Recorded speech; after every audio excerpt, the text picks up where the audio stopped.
Olá, meus queridos amigos, meus amados irmãos, aqui Pastor Sinésio, mais uma vez, trazendo um momento de reflexão, de aprendizado da Palavra de Deus. Hoje é dia do nosso quadro Respostas. E é sobre isso que a gente vai tratar, responder algumas questões, falar sobre assuntos que vocês, que são nossos seguidores aí, amigos, irmãos, têm enviado para a gente, têm solicitado aqui do nosso quadro. Antes de falar sobre isso, relembrando, conheça o meu espaço no Hotmart, nossa plataforma de livros digitais, e-books. O link está aí na sua tela, dá uma olhadinha. Tem mais de 30 títulos ali, para que você que gosta de aprender, quer investir na sua vida espiritual, na sua vida cristã, e ter informações sobre a palavra. Gosta de estudar a palavra? Eu tenho ali 9 comentários bíblicos, a série A Bíblia Sem Mistério. E segunda-feira, no dia 24, estou lançando mais um, a primeira epístola de João. E mais um pouquinho teremos todas as epístolas gerais, as 8 epístolas comentadas versículo por versículo. Então, quer estudar a palavra de Deus de maneira simples, profunda? Conheça a minha série A Bíblia Sem Mistérios. Certo? Mas chega de merchan e vamos em frente. Olha aqui que importante. Inscreva-se no nosso canal se você ainda não é inscrito, E compartilhe com seus amigos aquilo que edificar a sua vida, que você julgar importante, que eles saibam, que vá realmente trazer algo de bom para a vida deles. Compartilhe, ative as notificações. Sabe por quê? Todos os dias, 7 horas da manhã, tem uma reflexão na Palavra de Deus. E você vai ser então avisado dessa reflexão assim que ela entra no ar, ou até um pouco antes. E pode programar um devocional, se quiser, junto com a gente. Então, nos ajude aí, faça o nosso canal crescer. Estamos caminhando devagar, mas estamos caminhando. E vamos à nossa pergunta do dia. E por falar em pergunta do dia, tem que falar dela, a pastora Silvana, está aqui comigo, sempre me ajudando. Vamos lá, pastora? Vamos lá. Vamos falar sobre a pergunta de hoje? Vamos falar a pergunta. E o que tem para hoje então, pastora? Não é assim uma pergunta, mas o Edson pediu que fizéssemos um comentário sobre o céu, a respeito de um lugar maravilhoso que o Senhor está nos preparando. Ele quer saber várias questões aí a respeito do céu, Perfeito. Muita gente tem vários nomes, o céu. Vários nomes? Vários nomes, terceiro céu, nova sim. morada, sei lá, eu não sei como que você vai discorrer aí, mas o Edson quer saber sobre o céu. Edson quer saber sobre o céu.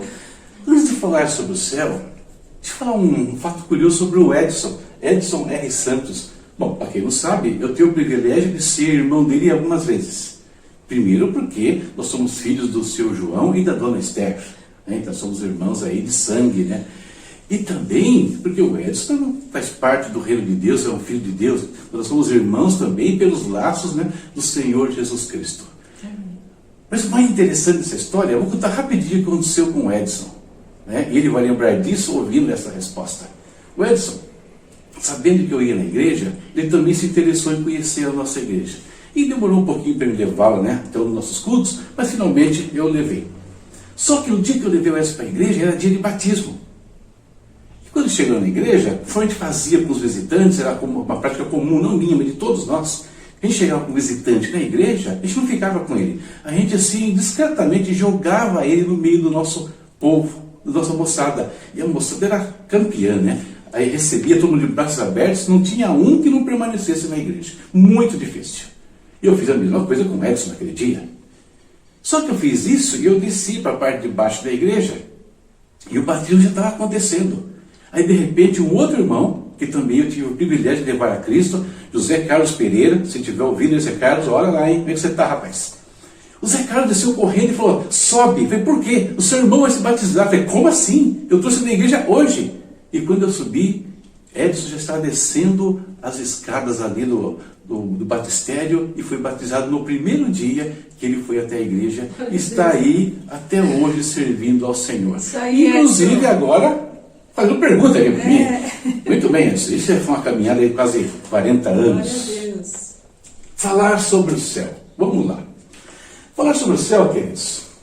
Todos os salvos em Cristo Jesus, todos os filhos de Deus, ou mesmo aqueles que têm uma formação cristã, né, dentro da religião cristã, a tradição cristã, todos, né, têm como esperança básica, ao partir desse mundo, ir para o céu. Todo mundo quer ir para o céu, mas ninguém quer morrer, diz o ditado popular. Olha, para ir para o céu você não precisa morrer, tá? Não literalmente. Para ir para o céu nós só precisamos entregar a nossa vida ao Senhor Jesus Cristo, morrer para os nossos pecados. Isso sim, precisamos morrer. E já podemos então estar aptos a ir para o céu, se morrermos, tá? Então, essa é a esperança básica.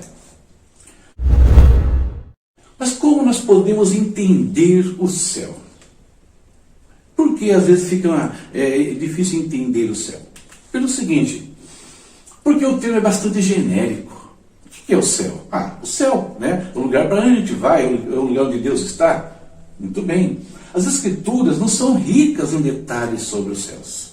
As Escrituras são muito ricas em detalhes em como chegar ao céu. Estou repetindo, como? Jesus Cristo. Ele é o caminho, a verdade e a vida. E sobre isso, sobre chegar lá, sobre como viver para alcançar este objetivo, como deve ser a nossa conduta aqui nesse mundo, isso a Bíblia fala muito.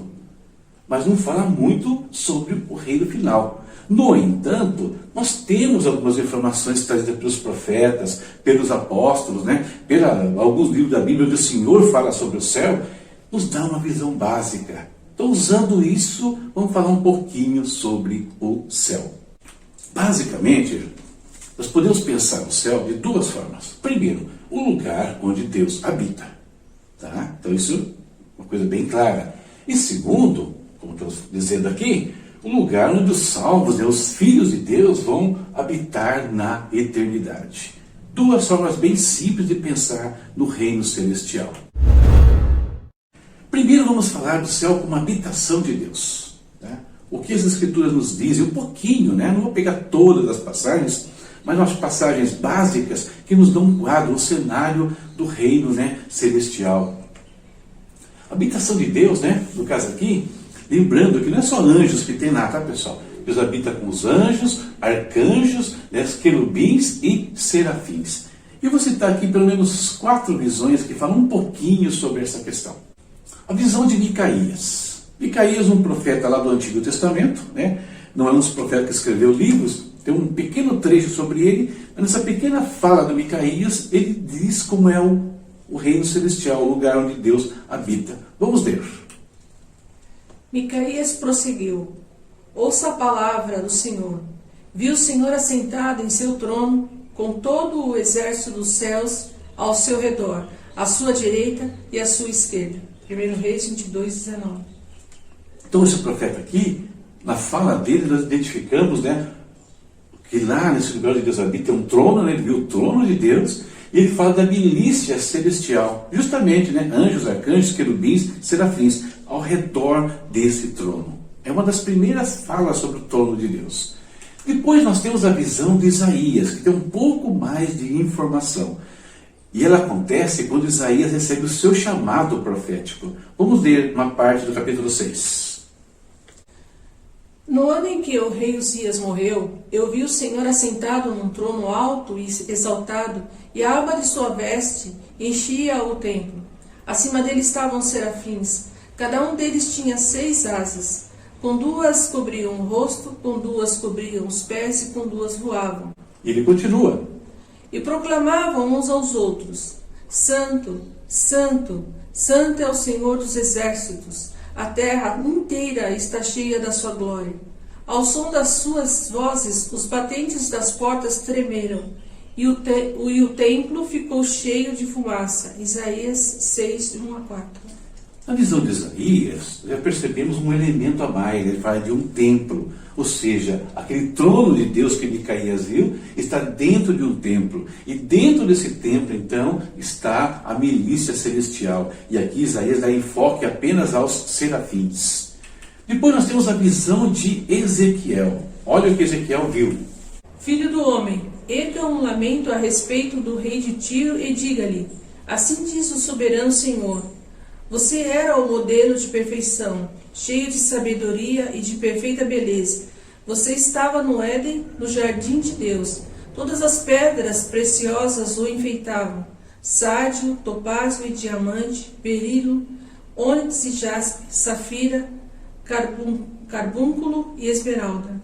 Essa passagem normalmente é usada para se falar sobre a posição que Lúcifer ocupava no reino celestial, mas ela também nos dá, algumas informações, porque o profeta continua descrevendo, olha o que ele diz aqui. Seus engastes e guarnições eram feitos de ouro, tudo foi preparado no dia em que você foi criado. Você foi ungido como um querubim guardião, pois para isso eu o determinei. Você estava no Monte Santo de Deus e caminhava entre as pedras fulgurantes. Então, a visão de Ezequiel, além de saber que tem um templo, que tem um trono de Deus, que tem uma milícia celestial, e percebe que agora está falando só de um querubim ali, especificamente, fala ainda de um lugar glorioso, pedras preciosas, pedras fulgurantes, ou seja, resplandecentes. Então tudo isso nos leva assim a conseguir imaginar um pouco do que seja o lugar da habitação de Deus. Por fim, nós temos a visão de João, que é uma das mais completas, que nós encontramos na Bíblia e no Novo Testamento. E João escreveu assim no Apocalipse. Depois dessas coisas olhei, e diante de mim estava uma porta aberta no céu. A voz que eu tinha ouvido no princípio, falando comigo, como trombeta, disse: Suba para cá, e lhe mostrarei o que deve acontecer depois dessas coisas. Imediatamente me vi tomado pelo Espírito, e diante de mim estava um trono no céu, e nele estava sentado alguém. Aquele que estava sentado era de aspecto semelhante a jaspe e sardônio. Um arco-íris parecendo uma esmeralda circundava o trono, ao redor do qual estavam outros 24 tronos, e assentado neles havia 24 anciãos.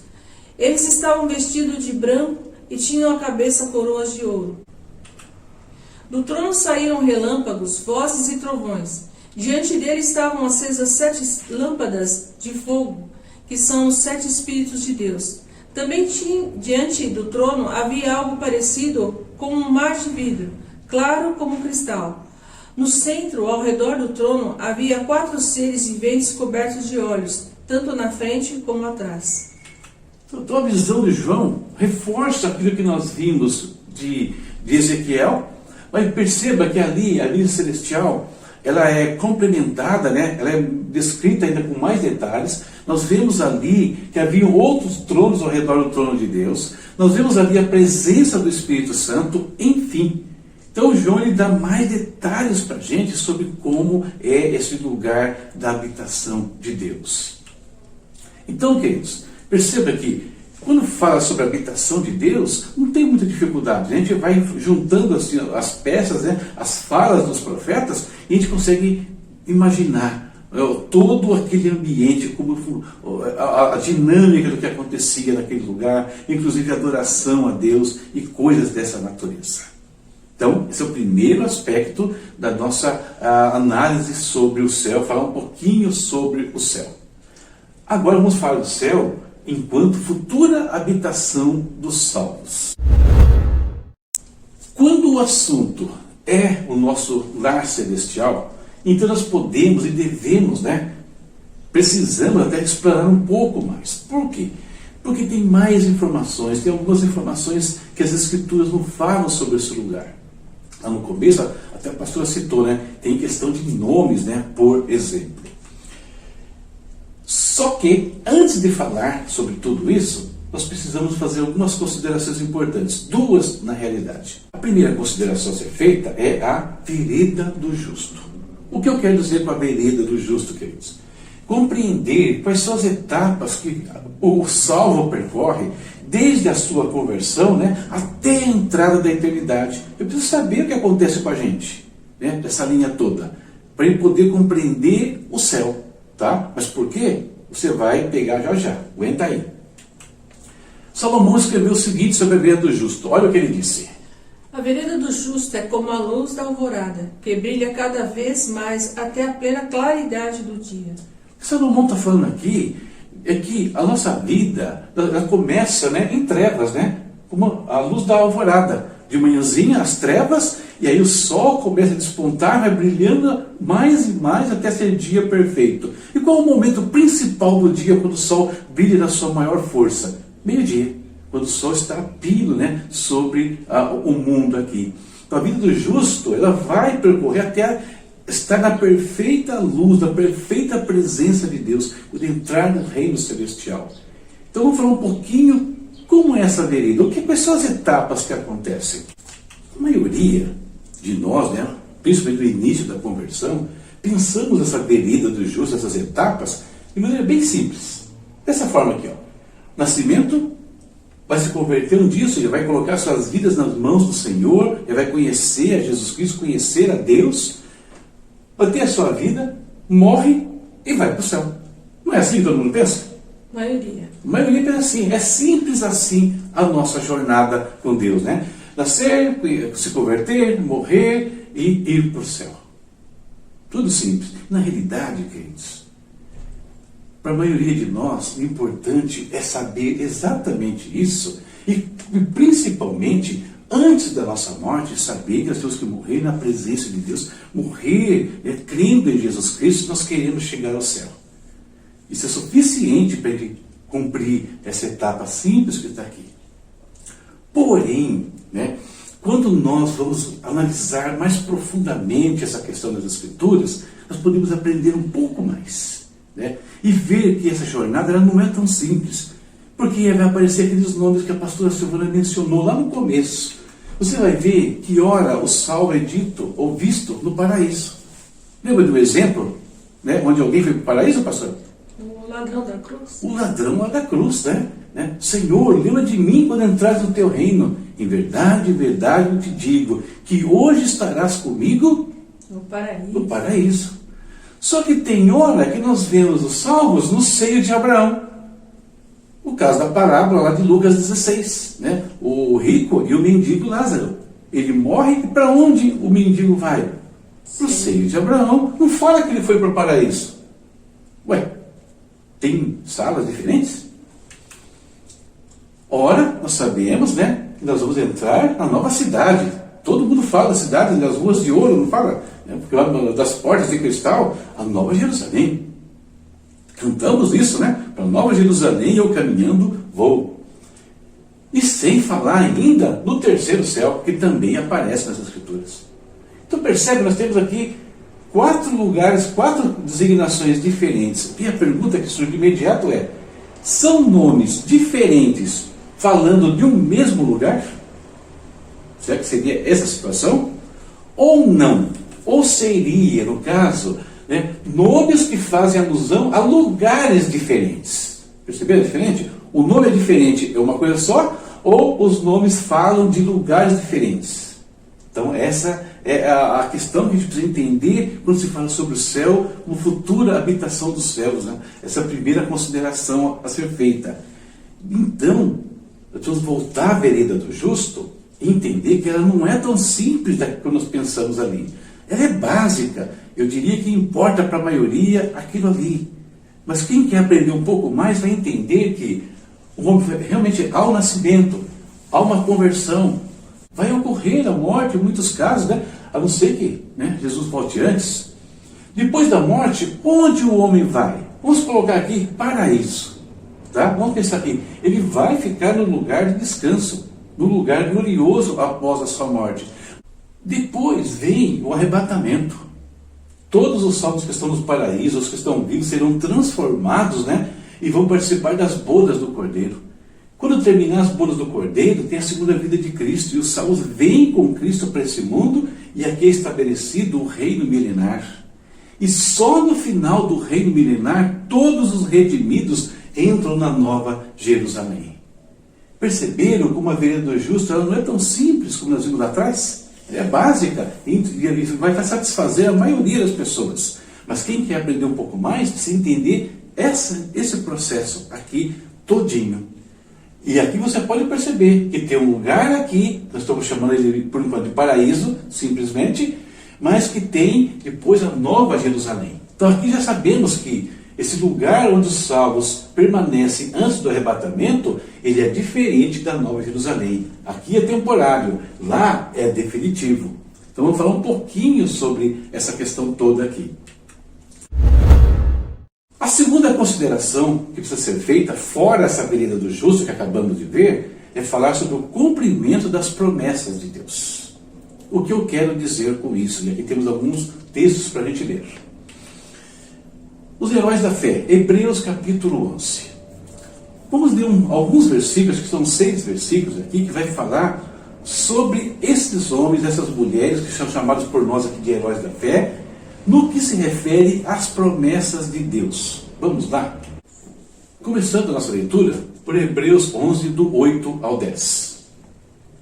Pela fé, Abraão, quando chamado, obedeceu e dirigiu-se a um lugar que mais tarde receberia como herança, embora não soubesse para onde estava indo. Pela fé peregrinou na terra prometida como se estivesse em terra estranha. Viveu em tendas, bem como Isaque e Jacó, co-herdeiros da mesma promessa. Pois ele esperava a cidade que tem alicerces, cujo arquiteto e edificador é Deus. Olha só, então está falando aqui que Abraão, Isaque e Jacó, eles esperavam uma promessa de Deus. E qual é a promessa que eles esperavam? A cidade que tem alicerces, cujo arquiteto e edificador é Deus. De que cidade eles estão falando? E o autor continua a sua narração. E ele fala o seguinte: Todos esses ainda viveram pela fé, e morreram sem receber o que tinha sido prometido. Viram-nas de longe e de longe as saudaram, reconhecendo que eram estrangeiros e peregrinos na terra. Viveram pela fé sem receber o que tinha sido prometido, ou seja, sem receber a cidade. Continua. Em vez disso, esperavam eles uma pátria melhor, isto é, a pátria celestial. Por essa razão, Deus não se envergonha de ser chamado o Deus deles, pois preparou-lhes uma cidade. Eles esperam uma pátria celestial. Pátria é um lugar onde não se fica um tempo. Pátria é onde nós vivemos, né? Para sempre, né? É o nosso lugar de habitação. Deus preparou para eles uma cidade. Muito importante pegar esses detalhes. Fica evidente, então, queridos, que as promessas que eles aguardavam, que os salvos do Antigo Testamento esperavam, era a mesma promessa, as mesmas promessas que nós também aguardamos. A nossa pátria, né, celestial. E vimos ainda que eles não receberam essa promessa, fazem parte do mesmo plano de redenção que nós, do mesmo plano de salvação, mas ainda não receberam as suas promessas. E o autor continua falando. Todos esses receberam um bom testemunho por meio da fé. No entanto, nenhum deles recebeu o que havia sido prometido. Deus havia planejado algo melhor para nós, para que conosco fossem eles aperfeiçoados. Então, olha que muito interessante, isso aqui é um versículo chave, né? Deus havia planejado algo melhor para nós, aqui, ó, para que conosco fossem eles aperfeiçoados. O que o autor está dizendo? Que todos os salvos do passado, do presente e até do futuro fazem parte do mesmo plano de redenção, de um mesmo processo, e que todos têm a mesma promessa e que todos vão entrar nessa promessa juntos. Isso é muito importante a gente entender. E por que isso é importante dentro do nosso conceito de céu? Tá? Vou juntando essas peças, vereda do justo, a questão das promessas e vamos lá. Então agora vamos concluir. Tendo visto isso tudo, olhando para esses nomes, né, que nós vimos aí, paraíso, seio de Abraão, terceiro céu, a Nova Jerusalém, o que a gente pode concluir? Baseado na vereda do justo, baseado na fala dos heróis da fé e outras informações. Primeiro, queridos, muito importante, a gente vai concluir o seguinte, que paraíso e terceiro céu, tá, fazem alusão ao mesmo lugar, não são lugares diferentes. Então, estou falando do mesmo lugar. Tá? Vou explicar agora, então, cada um dos nomes e a sua relação. Então, esses dois são o mesmo lugar. Como nós sabemos que são o mesmo lugar? Esse aqui é um dos mais fáceis de entender, porque Paulo diz o seguinte: é necessário que eu continue a gloriar-me com isso, ainda que eu não ganhe nada com isso, passarei as visões e revelações do Senhor. Conheço um homem em Cristo que há 14 anos foi arrebatado ao terceiro céu. Se foi no corpo ou fora do corpo, não sei. Deus o sabe. Eu sei que esse homem, se no corpo ou fora do corpo não sei, mas Deus o sabe, foi arrebatado ao paraíso e ouviu coisas indizíveis, coisas que ao homem não é permitido falar. Perceba, o apóstolo Paulo aqui não responde isso para a gente, né? Paraíso, né, e terceiro céu são as mesmas coisas. Então, que a experiência que ele foi arrebatado ao terceiro céu, depois ele fala que esse lugar que ele foi é o paraíso. Então, os dois são o mesmo lugar, conforme Paulo nos explica, que nos mostra aqui em 2 Coríntios 12, do 1 ao 4. Certo? Esse é o primeiro ponto. A Nova Jerusalém. Bom, nós vimos na vereda do justo que a Nova Jerusalém é a nossa pátria celestial. Ela é o lugar final da habitação dos salvos. Ela é diferente do paraíso ou terceiro céu, que são lugares onde nós passaremos um tempo até o dia do arrebatamento. É um lugar de descanso? É um lugar glorioso? Sim, mas não é ainda o destino final. A promessa final, que é a cidade, todos entrarão juntos. Até que chegue esse momento, nós passaremos por etapas, conforme eu mostrei para vocês aqui, chegando lá. Estamos desfrutando já dos benefícios aqui no paraíso? Claro, estamos desfrutando dos benefícios. E esses benefícios são simbolizados onde? No seio de Abraão. Perceba que eu não falei sobre ele ainda. Porque seio de Abraão, nós vamos ver que não se trata de um lugar. Terceiro céu e paraíso são um lugar que tem o mesmo nome. Nova Jerusalém é um lugar, né, diferente, que tem aí separado, pátria celestial, como eu disse. O seio de Abraão, ele é um pouco diferente. Vamos falar agora em separado sobre ele. O seio de Abraão, queridos, ele é uma indicação de uma condição espiritual e não um lugar especificamente, ainda que ele faça alusão a um lugar. Mas não está falando de um lugar, né, o dos salvos, no caso aqui. Não está falando do global, vamos pensar. Ele está falando de um lugar, mas que simboliza uma condição. Deixa eu explicar. Vamos lá. Posição de honra e um favor especial. Então, o seio de Abraão, ele indica honra e favor especial da parte de Deus. Olhe, por exemplo, o que está escrito aqui em João 1,18. Deus nunca foi visto por alguém. O Filho unigênito que está no seio do Pai, este o fez conhecer. O Filho unigênito que está no seio do Pai. Percebe? É a mesma expressão, o seio de Abraão, o seio do Pai. Ou seja, um lugar especial, um lugar de honra, junto com alguém, ali, muito próximo de alguém. Abraão, no caso, ele é visto aqui no Novo Testamento, né? Mateus vai falar sobre isso, a gente vai ler aqui, associado ao destino final dos salvos. Olha o que Jesus falou sobre isso. Mas eu vos digo que muitos virão do Oriente e do Ocidente e assentar-se-ão à mesa com Abraão, Isaque e Jacó no reino dos céus. Mateus 8:11. Muitos virão do Oriente e do Ocidente assentar-se à mesa. A referência para entender o seio de Abraão está aqui, ó. Assentar-se-ão à mesa, tá? As refeições lá em Israel, nós temos como base, né, a Santa Ceia, né? Elas tinham vamos dizer assim, um formato, né? Normalmente as mesas eram em forma de U, tá? E ao redor desse U se assentavam as pessoas que iam fazer a refeição. Era uma mesa baixa com almofadas, né? Não aquilo que a gente imagina, que usamos hoje com cadeiras, não era isso. As pessoas ficavam aqui inclinadas nessa mesa, normalmente sobre o seu cotovelo esquerdo. E ali, queridos, havia distinção nesses lugares. Essa é uma coisa muito curiosa. O lugar de maior honra era a posição central, tá? Na cabeceira da mesa, ou seja, no fundo onde normalmente nós vemos Jesus assentado ali, na cabeceira da mesa, no centro da mesa.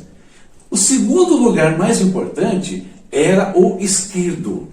Quem se assentava à esquerda de quem estava no lugar central, tá? E o segundo era quem estava à direita.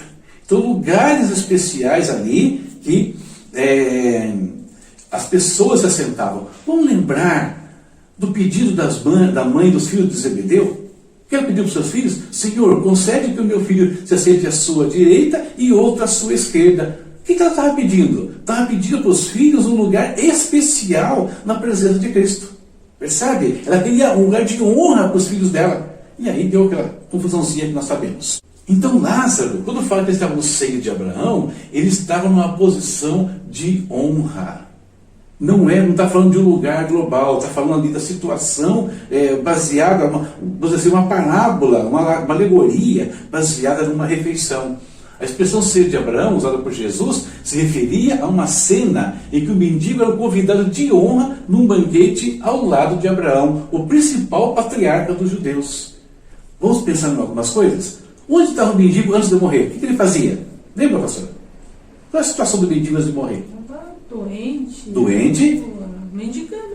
Mendigando, mas fala de um detalhe interessante falar. Comia das sobras da mesa do rico. E agora, depois da morte dos dois, há uma inversão. Onde está o mendigo agora? Comendo? Sim, mas onde? Num lugar de honra, no principal lugar da mesa, no reino celestial. Então, seio de Abraão fala de posição de honra, uma posição especial que todos nós desfrutaremos da presença do Pai. Então, queridos, recapitulando, paraíso, terceiro céu, são lugares especiais, são lugares de descanso, de gozo? Sim. Né? Desfrutamos de privilégio do Pai ali? Sim. Estamos já a caminho, né, da nossa pátria, por assim dizer. O seio de Abraão, vimos aqui, não está falando de lugar, está falando da condição que nós experimentamos, seja no paraíso ou terceiro céu, seja depois, né, na Nova Jerusalém. Essa, então, uma síntese aqui da nossa vida no céu, da nossa vida depois que partirmos desse mundo e tudo o que acontece com ela. Passaremos pelo paraíso, passaremos pelo reino milenar e depois, lá no fim, iremos para a Nova Jerusalém. Em resumo, de maneira bem simples, sem aprofundar muitas questões, Edson, isso é o céu, né? Essa é a nossa jornada que nós temos à nossa frente aí, até que todas as promessas de Deus se cumpram, até que a nossa vereda, né, seja, como disse Salomão, um dia perfeito. Eu espero que ajude você aí com os seus trabalhos, né, com as suas ministrações. Se não, pode voltar aí, a gente pode tentar responder algo mais e aprofundar algo mais que for necessário. Certo? Comentários, pastora? Só uma musiquinha pro Edson. Musiquinha pro Edson, qual? Céu, lindo céu, céu, lindo céu, as mansões celestiais, todas feitas por Deus. É isso. É para lá que nós vamos, É para lá que nós vamos, ok? E nada como uma música nova como essa para nos relembrar, né, o que é o céu. Esse foi o nosso quadro Respostas, querido. Eu espero que abençoe a sua vida. Lembrando, o nosso canal, A Palavra Responde, tem as meditações todos os dias. Você pode também enviar aqui a sua pergunta, participar conosco. Deus abençoe a sua vida, a sua casa e a sua família. E até a próxima, se Deus quiser. Tchau, tchau. Tchau.